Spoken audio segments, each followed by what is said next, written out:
We're going to begin tonight by just mentioning a very well-known story from the book of Ruth. We just celebrated not long ago the holiday of Shavuot, and we read the book of Ruth, and we all know the story that the beginning of the book begins with a famine in the land of Israel, and Elimelech and his wife Naomi leave Israel with their two sons, Machlon and Kilion. They go down to live in Moab. After a while, Elimelech dies, and Naomi's two sons marry Moabite women, Orpah and Ruth. After 10 years, Machlon and Kilion die. And now Naomi is left bereft of her husband and her two sons. And so after hearing that the famine has ended in Israel, she decides to return to the land of Israel. Orpah and Ruth, her two daughters-in-law, wanted to return with her to Israel, but Naomi urged them 3 times to turn back and to go back to the homes of their mothers. Do not go with her to Israel. And based upon this story, the Midrash in Ruth Rabbah 2:16 sees this as a source for the custom that we have of discouraging potential converts 3 times.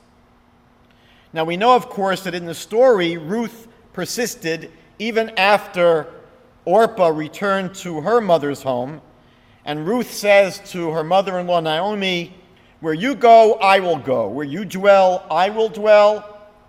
Your people shall be my people, and your God shall be my God." And so Ruth returns with Naomi to the land of Israel. After a while, she converts to Judaism. We know that she ultimately became the ancestress of both King David and the future Messiah. We see from this story that while conversion to Judaism is an option for non-Jews, it's certainly not encouraged, and there certainly isn't any great necessity for non-Jews to convert to Judaism. So the question is, how then are non-Jews supposed to live? Did God only provide a spiritual path for the Jewish people at Mount Sinai 3,300 years ago, but leave the rest of humanity without any direction since the time of creation? In truth, our sages teach that from the very beginning of time, God provided a universal path of spirituality for all of mankind. These were 6 laws that were given to Adam and 1 that was revealed to Noah. And these 7 laws are referred to as the 7 Noahide laws. Now, there is a mnemonic that I learned in yeshiva for remembering these 7 laws. It may be helpful to you. Sometimes they were better off without the mnemonic and just straight memorization. But the way I learned to remember these 7 laws was the big 3, because in Judaism there are 3 prohibitions, 3 transgressions for which we are required to give up our lives rather than transgress. 1 is shvichut damim, taking a human life, murder.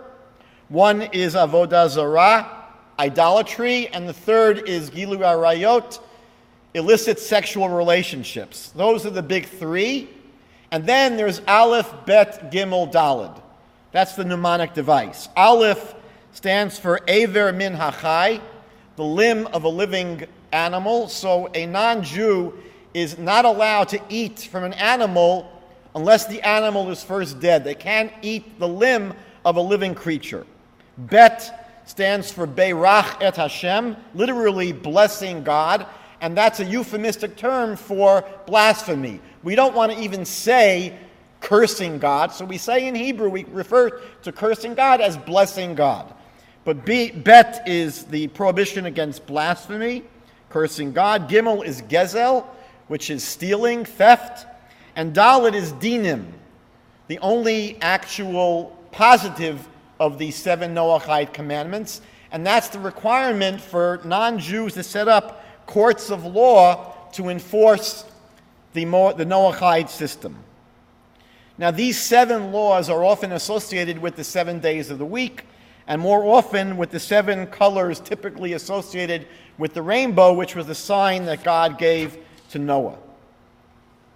So the Noahide path is basically, in short, a way of living an elevated moral life and having a relationship with God through a life of connection with the Torah and with mitzvot, with commandments. And we know that the word mitzvah, commandment, is related etymologically to the word for connector or binder. So these 7 commandments are ways in which non-Jews are able to connect themselves with God. Maimonides writes in his classical Mishnah Torah, Laws of Kings, chapter 8, section 11, that whoever undertakes the 7 Noahide laws and scrupulously fulfills them is among the righteous of the Gentile nations and has a portion in the world to come. The Babylonian Talmud, Baba Kama 38a, teaches, how do we know that a non-Jew, if he obeys the laws of God, will attain the same spiritual communion with God as Israel's high priest? Because Scripture says in Leviticus 18:5, which a man will do and he will live by them. So the Talmud says, it doesn't say a priest, it doesn't say a Levite, it doesn't say an Israelite, but a man. If a man will do these laws, he will live by them. Therefore, even the non-Jew who obeys the laws of God attains the same spiritual communion with God as Israel's high priest. Maimonides, again in his classical Mishnah Torah at the end of the laws of sabbatical years and jubilee years, writes, any human being on earth whose spirit has moved him to know God and to walk upright the way God made him becomes a holy of holies, and God shall be his portion and inheritance forever and ever.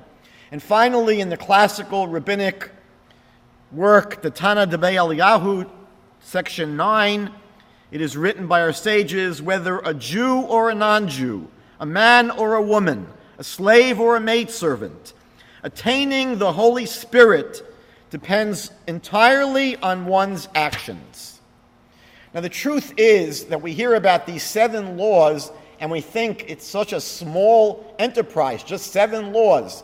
The truth is that this universal path of Torah includes many more than just 7 laws. Maimonides, for example, and others insist that even though one of the 7 laws is not to believe in God, it's interesting that many commentators say that among the Jewish people's 613 commandments, belief in God isn't one of those either. And therefore, Maimonides and others insist that belief in God is at the center of the Noahide laws. And the truth is that the idea of commandments themselves wouldn't make sense unless there was a commander. So obviously, beyond these 7 laws is the idea of doing them all because they were commanded by God. The Talmud says in Babylonian Talmud tractate Chulin 92b, it refers to the 30 mitzvot of Bnei Noach, but doesn't enumerate them. And many of the commentaries explain that these 30 are really bylaws and offshoots and subdivisions of the original 7 basics. Rabbi Aharon Halevi of Barcelona, in his Sefer HaChinuch, says, make no mistake about the enumeration of the 7 laws of the sons of Noah. They are but categories, these 7, and they contain many particulars in each of the categories. Professor Aaron Lichtenstein's seminal study on the 7 Noahide laws revealed that they really encompass at least 66 of the biblical commandments from the traditional list of the Jewish 613. For example, one of the 7 is gezel, is theft.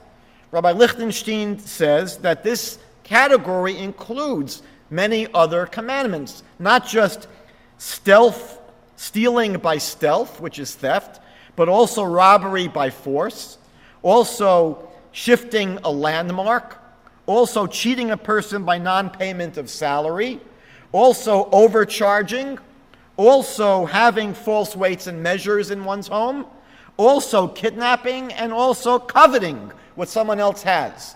So within a particular one of the 7 can be many, many subcategories included. Idolatry could include conceivably occult practices, such as the prohibitions against sorcery, witchcraft, divination, necromancy, etc. Now, an important issue is how to define each of the 7 Noahide laws. For example, murder isn't just the normal act of shooting someone or killing them with a sword. Murder would include, according to the Jewish teachings, abortion, euthanasia, and suicide. So you have to understand what's included in each of the categories. There's a huge literature on the question of whether or not the prohibition against idolatry in the 7 Noahide laws prohibits the Christian belief in the Trinity.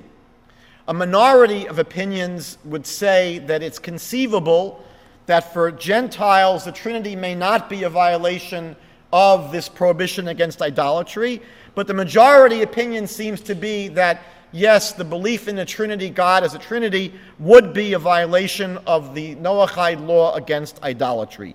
But it needs to be discussed and examined. Now, beyond these 66 commandments that I already mentioned, there are many other sources in the Talmud and elsewhere that include other commandments. And some of these sources include prohibitions against drinking blood, against castrating animals, the requirement of sanctifying God's name, obviously the prohibition against desecrating the name of God, fulfilling our oaths and vows, honoring our parents, giving charity, and prayer during times of need. These would all be, again, additional requirements for someone living under the Noahide laws.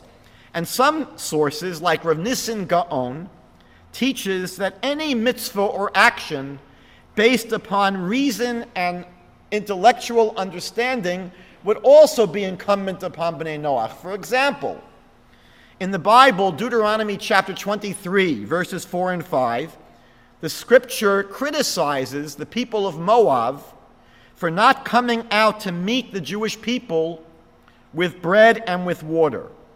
Now, there's no Noahide commandment that seems to obligate them to engage in such a behavior, and yet scholars like Rav Nissim Gaon would say that natural morality, anything that would be included in natural morality, would require a behavior like helping other people when they're in trouble. It just makes sense. You don't need to have a particular commandment. Rabbi Yoel Schwartz, who's a great scholar living in Israel, an authority on the 7 Noahide laws, he writes that Noahide should work on perfecting their midot, their character traits, such as working on issues of anger or arrogance, becoming more generous. So we see that the Noahide world is not just 7 small commandments. It's a very large, totally integrated system of human behavior. Now, what I'd like to do in the next few minutes is share with you a very brief overview, a history of the Noahide movement. First of all, we have many midrashim, many rabbinic homilies, which speak about a yeshiva, an academy, that was founded by Shem, who was the son of Noah, and Shem's grandson Aver, and they had this academy to teach and to study the 7 laws of Noah.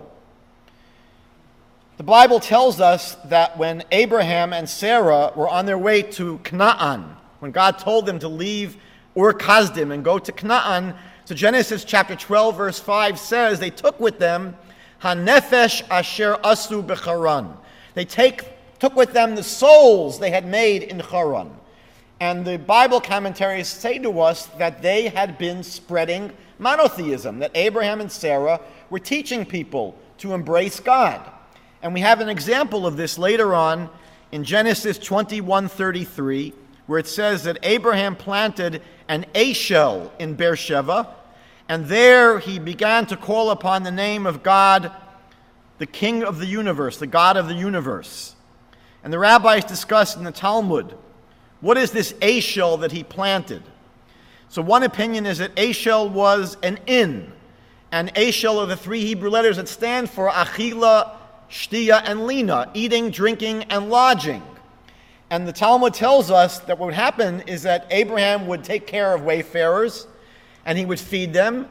And when at the end of the meal they would thank him, Abraham would say, "Don't thank me, this is not my food. You should thank the source of the food, which is the God, King of the universe." And he would instruct people to say, "Blessed is the God of the universe, from whose bounty we have eaten." So Abraham was someone who was involved with his wife Sarah in spreading this idea of a universal relationship with God. Now we have in 1948 a famous study that was done by Philip Bieberfeld, who claimed that the ancient Hammurabi Code, the Hittite Code, and the Assyrian Code of Laws may actually have been rooted in the 7 Noahide laws, based upon what he found to be similarities in the wording and styles between these codes and the 7 Noahide laws.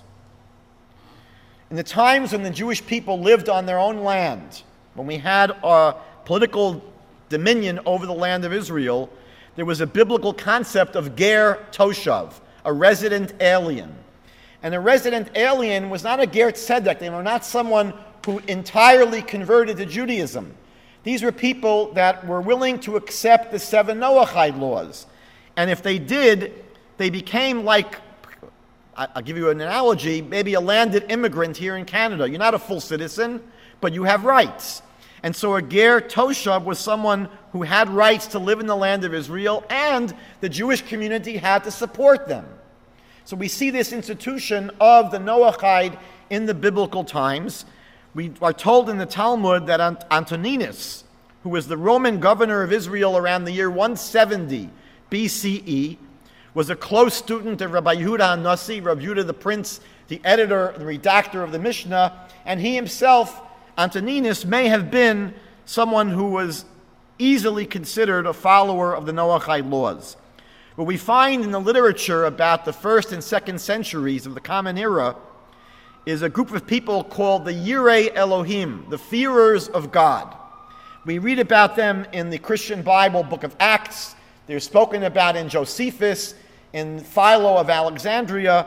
They write about this large group, many, many thousands and thousands. Some people estimate maybe even 1 million, of fearers of God. And they were non-Jews, they were Gentiles, who were very enamored with Judaism. They were drawn to Judaism, but they stopped short of conversion.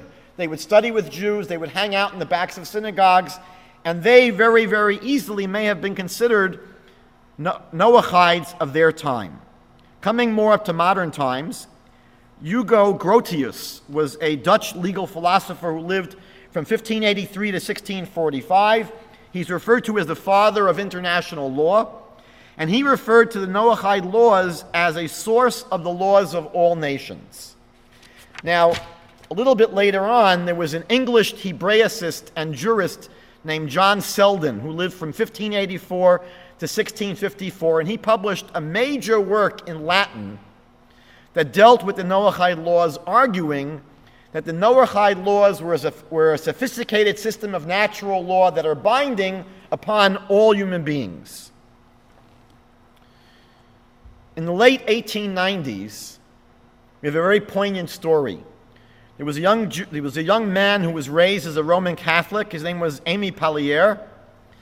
And he was raised and pursued the priesthood, but ultimately began to discover serious problems with the New Testament, such as its misuse of Isaiah chapter 7 as a source for the Christian doctrine of the virgin birth. He also began to have great difficulties with doctrines such as the Trinity, and so he considered conversion to Judaism. However, he had tremendous conflicts because he felt very attached to his mother. He didn't know quite what to do. He did not want to associate as a Christian. He very much was drawn to Judaism. He ended up having a meeting with Rabbi Elijah ben Amozeg. Rabbi ben Amozeg was an Italian rabbi and Kabbalist who lived from the years 1823 to 1900. And he believed that Noahide faith, the Noahide path, was the religion of all humanity. And he believed that Jews should spread the knowledge of these laws. He wrote a book called Israel and Humanity, which was published posthumously in the year 1914. He passed away in the year 1900. But he advised Pallier not to convert to Judaism and that he should follow the Noahide path, which is exactly what Pallier did. He embraced the Noahide path. He published a book which was translated into English as The Unknown Sanctuary, a pilgrimage from Rome to Jerusalem, published in 1928.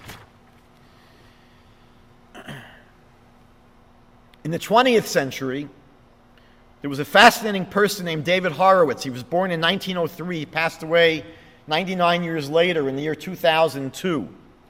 And he was a very ardent Zionist. And in the year 1943, he formed an organization in New York called the United Israel World Union. And he was very focused on trying to return the 10 lost tribes to their brothers and also spreading universal faith based upon the Hebrew Scriptures.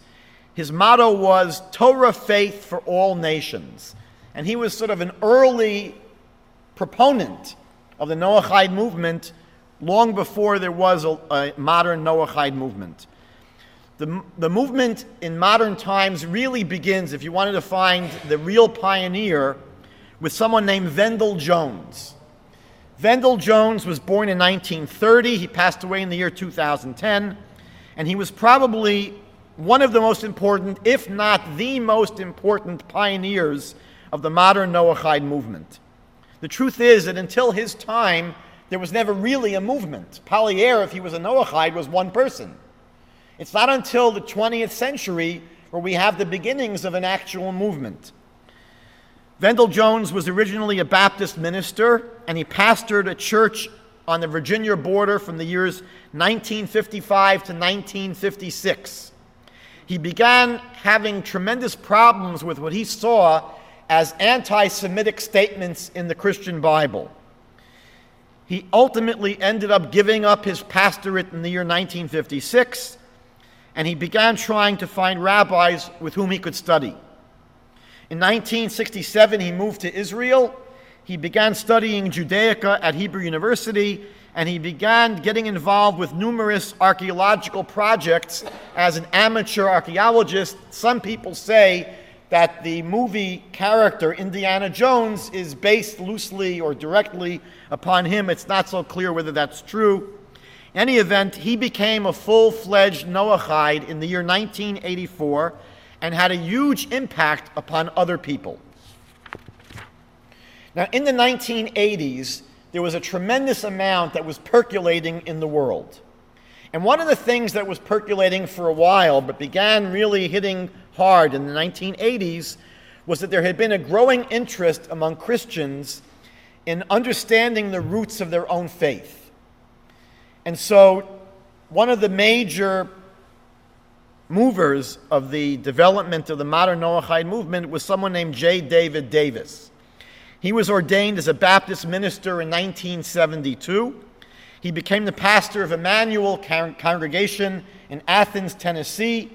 And in the early 1980s, he began with his congregation to explore the question of who was the historical Jesus, who was Jesus. And it led them to a study of Judaism. Now, why would this Baptist church be studying Judaism? Because they discovered that Judaism was the religion of Jesus and Jesus' followers. They ultimately came to reject all Christian doctrines and beliefs that ran counter to Jewish biblical teachings.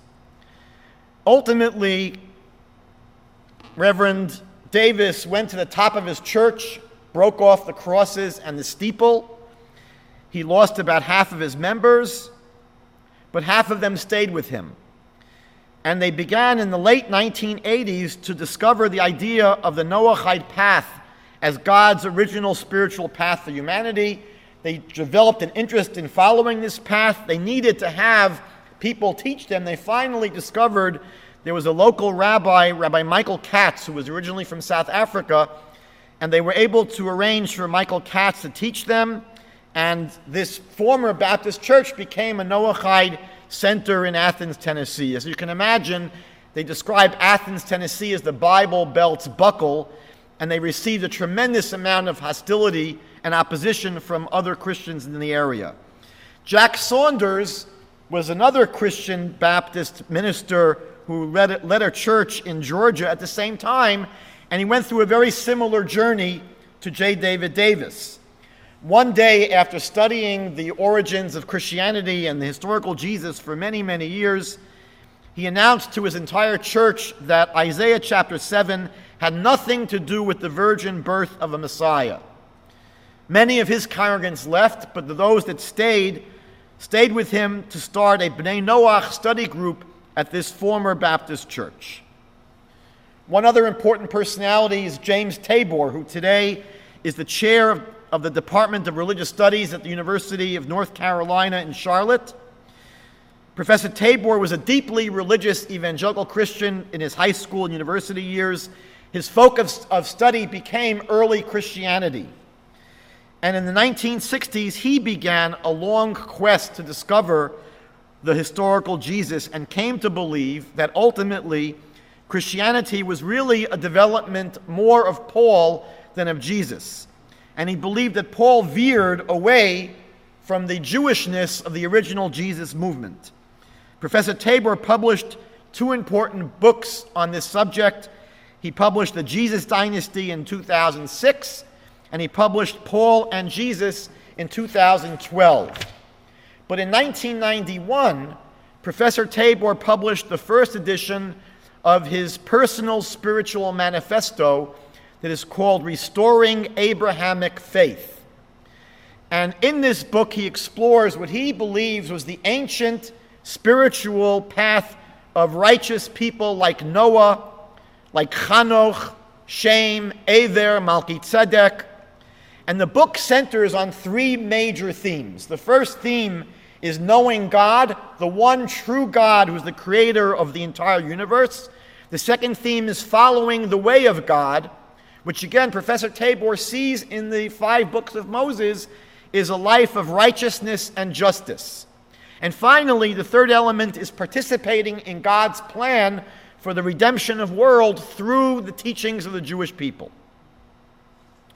Now, it's important for me to point out that it wasn't only these 3 gentlemen who were involved with this incredible journey, personal journeys. There were many, many Christians at the same time that were going through similar journeys. It's important for us to understand that at the very same time, Jewish people were getting involved with this movement. The Lubavitcher Rebbe, Rav Menachem Mendel Schneerson, gave a talk in 1987 encouraging his Hasidim to influence non-Jews to begin observing the Noahide laws as a way to help make our world a dwelling place for God and to prepare the way for the coming of the Messiah. In 1981, Professor Aaron Lichtenstein, I mentioned it before, published his seminal work, The 7 Laws of Noah, which is a crucial source book for people that want to understand what these 7 laws are all about. That was back in 1981. The second edition came out in 1986. I mentioned before Rabbi Yoel Schwartz from Jerusalem. He's an expert on the Noahide laws, and he wrote a book in Hebrew called Or La'amim, which was written basically to encourage people to follow the Noahide path. And this book was translated into English and published as a light unto the nations in 1988. Here in Toronto, we have with us Professor David Novak living here. He published a 480-page work in 1983 called The Image of the Non-Jew in Judaism, which focuses on the Noahide laws. In 1987, a very important book called The Path of the Righteous Gentile was published by Chaim Klorfin and Yaakov Rugalski, which presented really almost a practical hands-on guide to what Bnei Noach should be doing in their lives. In 1991, Aryeh Gallon, I think back then he was going by the English name Lowell, but Aryeh Gallon founded an organization called Root and Branch Association in 1991 to promote cooperation between the State of Israel and other nations, and between Bnei Yisrael and Bnei Noach, children of Israel and children of Noah. And in 1991, he published the first edition of his Noahide guide guide, which was a massive guide to Noahide resources and leaders throughout the world. Now, this synergy between these activists, these early Christian activists or former Christian activists, and these Jewish teachers led to the launching of the modern Noahide movement and its spreading in modern times. In 1990, Wendell Jones organized a major conference in Fort Worth, Texas. It was attended by Noahides and by rabbis from both the United States and Israel. And there they formed the Agudat Kerem B'nai Noach, the Union of the Vineyard of the Children of Noah. And the chief rabbi of Israel at the time, Mordechai Eliyahu, sent both his approval and his blessings for this enterprise. On March 20th, 1990, President George Bush signed into law a joint resolution of both houses of Congress recognizing the 7 Noahide laws as the bedrock of society from the dawn of civilization. And he urged the United States to return to the moral and ethical values contained in the 7 Noahide laws. At that time, J. David Davis began publishing a newsletter called The Gap to teach people about the 7 Noahide laws and related topics, and he began organizing annual Noahide conferences. At that time, the movement began attracting media coverage and press coverage, and small Noahide groups began emerging all over the globe. Now, when things really change is with the development of the internet. That's when things begin to explode. It's interesting and ironic that it was on the internet when many, many Christians for the first time began to read a Jewish perspective on both the Bible and on Christianity. And ironically, they were reading these Jewish perspectives on Christianity because Jews were responding to missionary propaganda. So because Jews felt compelled to put out on the internet the Jewish response to Christianity, it wasn't only Jews reading that material. You had thousands and thousands of Christians that for the first time were exposed to what Judaism teaches. And many Christians began to become influenced by what they were learning on the internet. Around that time, Michael Dallin, who is an attorney from Detroit, formed the Rainbow Covenant Foundation. It was later changed to the First Covenant Foundation. He organized this with both Jack Saunders and Rabbi Michael Katz. Again, it's an organization that serves as a think tank and an organization as a resource to people that are B'nai Noach or potential B'nai Noach. In 2005, Israel's controversial nascent Sanhedrin, there was an effort to reestablish the Jewish High Court in Israel. It has not been accepted by all of Jewry, but there was at least this attempt. It's led by the very esteemed Rabbi Adin Steinsaltz. In 2005, they formed a high council of B'nai Noach. Now, what would a movement be without politics and controversy? So shortly after the formation of this high council of B'nai Noach, a member, Billy Jack Dial, split off from this group and formed his own United Noachide Council in 2006. The United Noachide Council launched Wiki Noah in 2010, which is a massive online resource about the Noachide laws and Noachide movement. Some other recent developments. One of the more popular Jewish groups today in the world, which is gaining popularity, is Breslov, which is a Hasidic movement that in recent years has been getting a tremendous amount of exposure and spread to a great extent through the publication of a book by Rabbi Sholem Arush called The Garden of Emunah, which was translated into English by Rabbi Lazer Brody, and it's become a huge international bestseller. I think easily over 1 million copies were sold, which tells you that it wasn't only Jews reading this book. It attracted a huge non-Jewish readership. And at the time now, various Breslov websites are offering resources and teachings to non-Jews. One of these teachers is Rabbi Abraham Greenbaum. And Rabbi Greenbaum has his own website or several websites that offer teaching not just to Jews. and he is closely affiliated with the Native community in Houston, Texas. I was there not long ago lecturing. It was an amazing Noahide community. They just recently got their own space. They used to meet in a hotel. Now they have their own meeting space. It's led by someone named Rod Bryant, who was a former pastor at a large Protestant church. And aside from leading Nativ, Rod has a weekly radio program on Arutz Sheva now called A Light to the Nations, which focuses on the Noahide movement. Now, one of the most exciting recent developments, and this is just hot off the press, this is only in the last few months, but I think one of the most exciting recent developments was the launching of an online program called the Noahide Laws Course, which is taught by Yeshivat Pirchei Shoshanim. Now, Pirchei Shoshanim is a massive online study program. They have programs where people can actually learn and get ordained as rabbis. They have many other courses, and they recently undertook to develop a program to teach the Noahide laws. What is unique about this particular program is that there are rabbis and there are rabbis. There are rabbis that are rabbis, but there are rabbis that what you'd call scholars in Jewish law. And the people that are involved with the Noahide laws course are outstanding, internationally acclaimed Torah scholars of the first rank. And it's a course that's being organized by a number of people in tandem, in cooperation.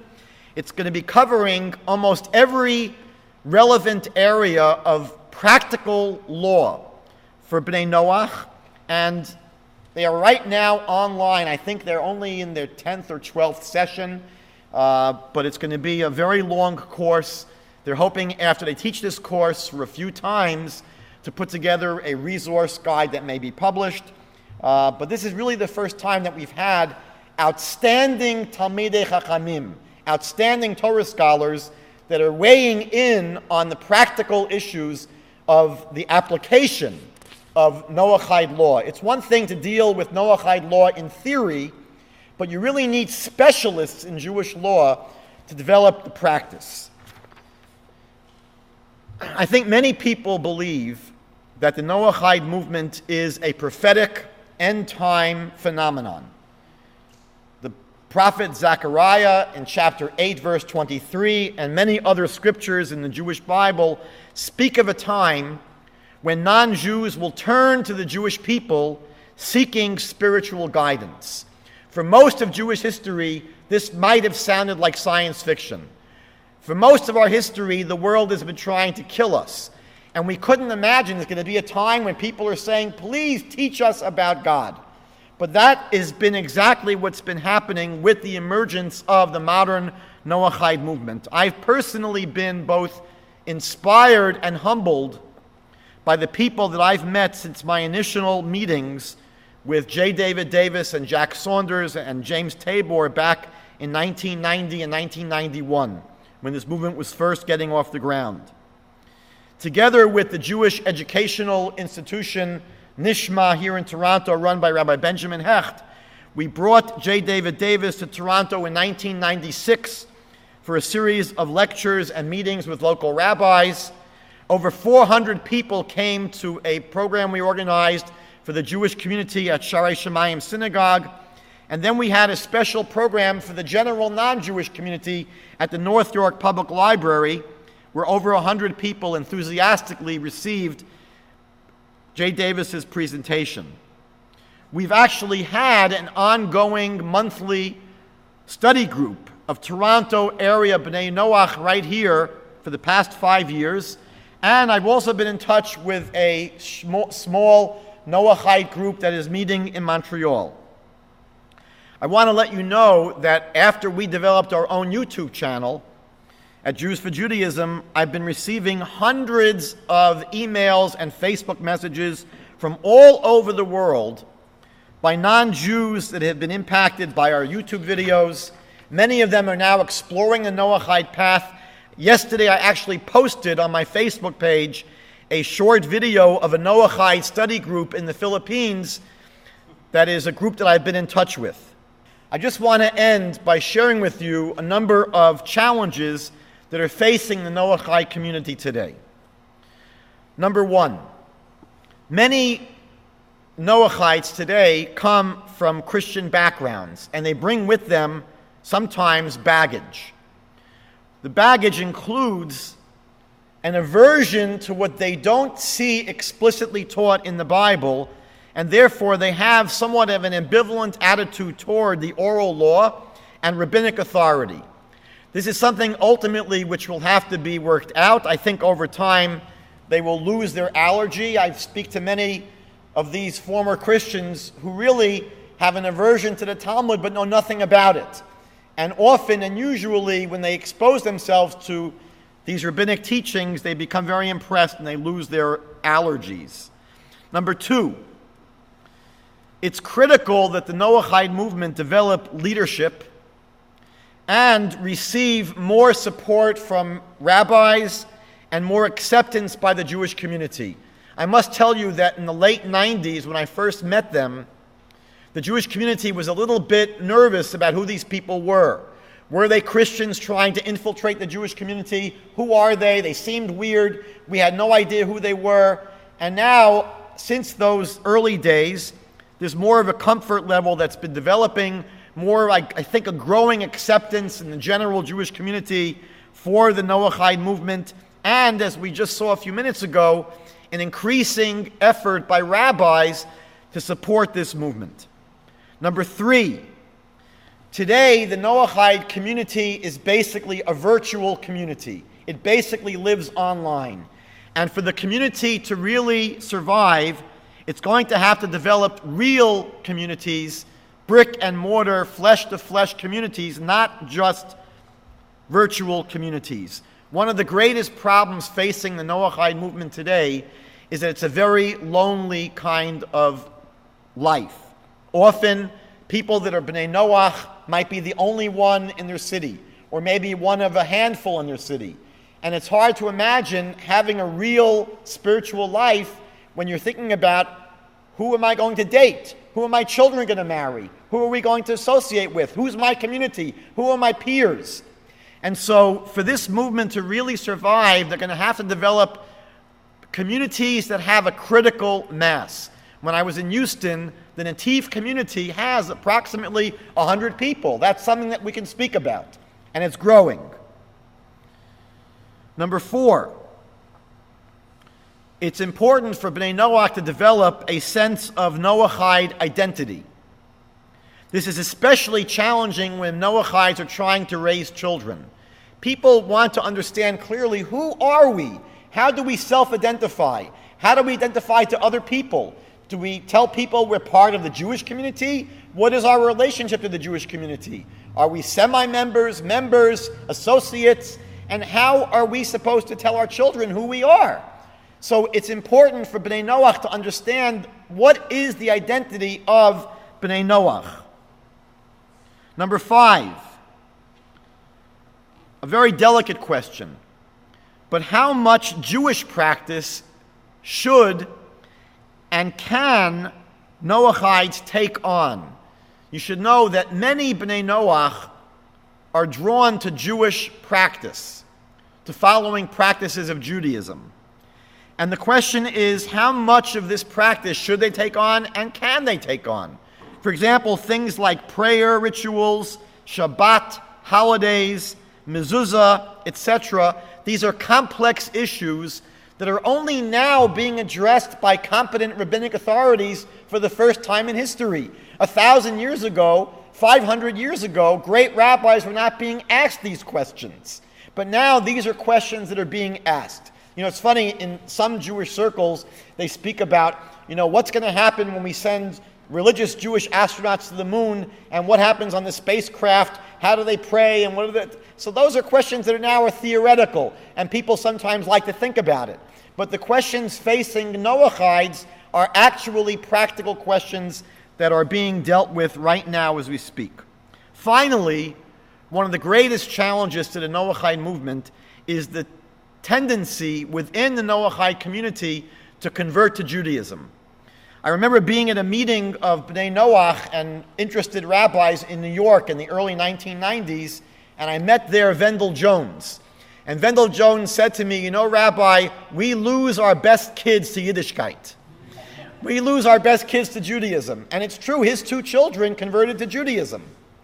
So part of this is, I believe, a result of frustration in the Bnei Noach movement, because when you're living an isolated, lonely life where there isn't a lot of resources and leadership, and it doesn't seem to be a large community, so people get lonely, and I think they feel, all right, being a Noachite is not working, I'm going to convert to Judaism.